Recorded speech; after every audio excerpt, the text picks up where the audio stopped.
والفجر وليال عشر والشفع والوتر والليل إذا يسر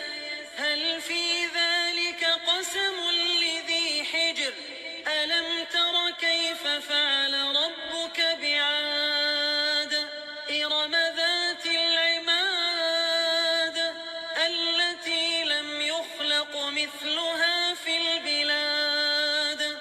وثمود الذين جابوا الصخر بالواد وفرعون ذي الأوتاد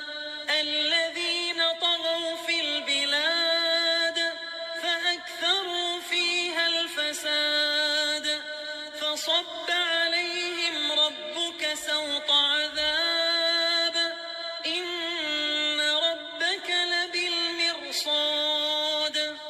فأما الإنسان إذا ما ابتلاه ربه فأكرمه ونعمه فيقول ربي أكرمن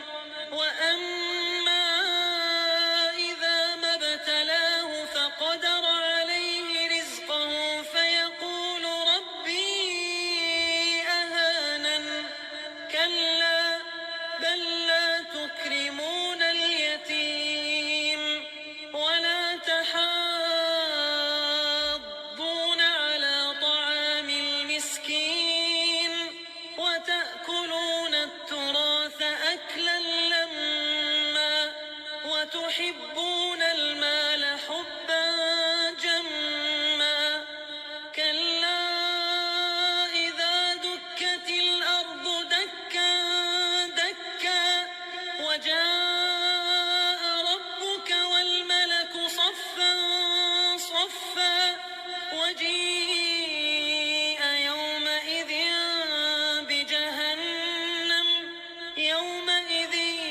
يتذكر الإنسان وأنى له الذكرى يقول يا ليتني قدمت لحياتي فيومئذ لا يعذب عذابه أحد ولا يوثق وثاقه أحد يا أيتها النفس المطمئنة